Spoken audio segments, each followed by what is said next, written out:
حضرت سیدنا عمر رضی اللہ تعالی عنہ جلیل القدر ہستی ہیں جنہیں حضور علیہ السلام نے اللہ سے مانگ کے لیا۔ سارے صحابی رسول کریم صلی اللہ علیہ وآلہ وسلم کے مرید ہیں، لیکن جناب عمر میرے حضور کی مراد ہیں۔ 39 لوگ جب اسلام لا چکے، 39ویں شخص حضرت امیر حمزہ رضی اللہ تعالی عنہ تھے، اور ان کا ایمان لانا مسلمانوں کے لیے بہت بڑی ڈھارس اور بہت بڑے حوصلے کا سبب و ذریعہ بنا۔ تو میرے حضور نے ہاتھ اٹھا لیے، کہا اے اللہ، ایک شیر دیا ہے امیر حمزہ، ایک شیر اور عطا کر دے، اب تیری مرضی، عمر بن خطاب دے دے یا عمر بن حشام دے دے۔ حضور دعائیں مانگ رہے ہیں، اور یہ ہاتھ میں تلوار لیے غیظ و غضب سے بھرے ہوئے گھر سے نکلتے ہیں کہ بانی اسلام کا چراغ ہی بجھا دینا ہے۔ راستے میں ایک صاحب ملے اور کہا کہ عمر، تیور کوئی اچھے نہیں لگتے، خیر تو ہے، کدھر جا رہے ہو؟ کہا چراغ اسلام بجھانے جا رہا ہوں، یہ روز کا مسئلہ ختم ہونے لگا ہے میرے ہاتھوں۔ مسکرا کے بولے گھر کی خبر تو لو۔ کہا میرے گھر کو کیا ہوا؟ کہا تمہاری بہن فاطمہ بھی نوکر بن گئی ہے رسول اللہ صلی اللہ علیہ وسلم کی۔ غصے سے بھرے ہوئے اپنی بہن کے گھر کا رخ کرتے ہیں، اندر سے قرآن پڑھنے کی آواز آ رہی ہے، غصہ اور بڑھ جاتا ہے، دروازے کو زور زور سے کھٹکھٹاتے ہیں۔ اہل خانہ سمجھ گئے ماجرا کیا ہے، گرجدار آواز ہے جناب عمر کی، دروازہ کھولو۔ جلدی سے معلم کو چھپا دیا اور بہن آگے بڑھ کے دروازہ کھولا۔ کہا تم سابی ہو گئے ہو، دین چھوڑ دیا تم نے، بتوں کی وفا ترک کر دی، اور بے تحاشا مارنا شروع کیا۔ بہن کا سر پھٹ جاتا ہے، خون بہنے لگتا ہے، اور یہ مارتے چلے جاتے ہیں۔ فاطمہ بنت خطاب بولی عمر، تم خطاب کے بیٹے ہو، سنو میں بھی خطاب کی بیٹی ہوں، جو ظلم جو جبر کرنا ہے کرو، میں محمد عربی کا دامن نہیں چھوڑوں گی۔ سوچنے پہ مجبور ہو جاتے ہیں وہ کون سی طاقت ہے جس نے بجلیاں بھر دی اس کے اندر۔ کہا جو تم پڑھ رہے تھے مجھے بھی سنا سکتے ہو؟ کہا تمہیں غسل کرنا ہوگا۔ عمر اپنے بدن کو دھو رہے ہیں، میرا رب دل دھو رہا ہے۔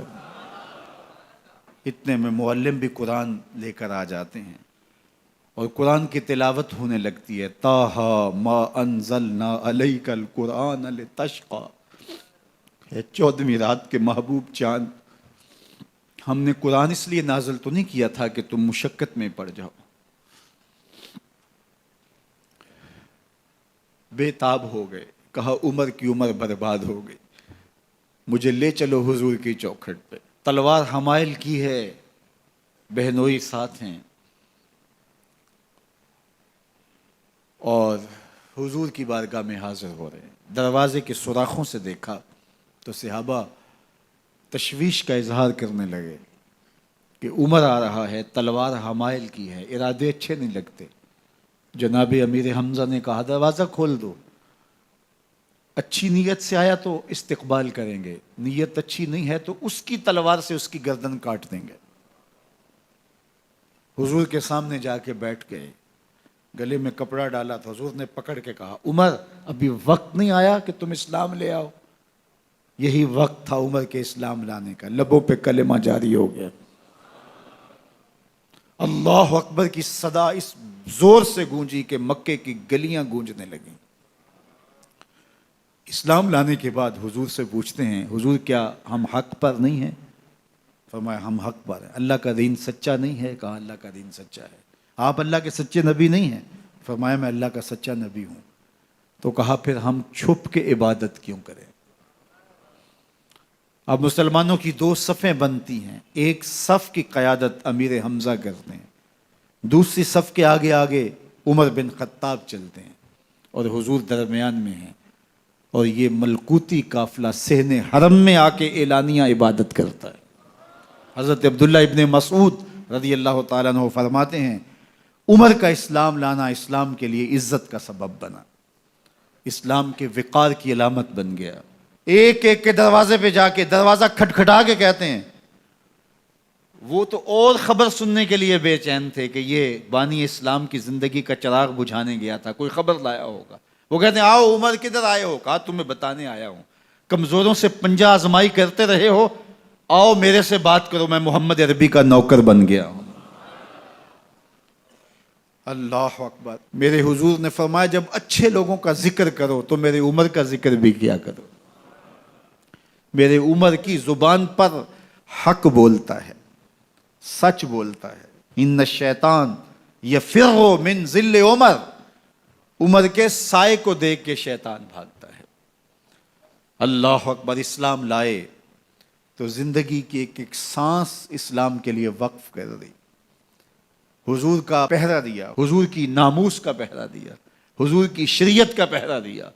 اسلامی فتوحات پھیلیں تو پھیلتی ہی چلی گئیں، کبھی مصر فتح ہو رہا ہے، کبھی ایران فتح ہو رہا ہے، آرمینیا تک مسلمانوں کی افواج پہنچتی ہیں۔ 22 لاکھ مربع میل پر حضرت عمر رضی اللہ تعالیٰ عنہ کی سلطنت پھیل جاتی ہے۔ عدل و انصاف کا دورہ ہوتا ہے۔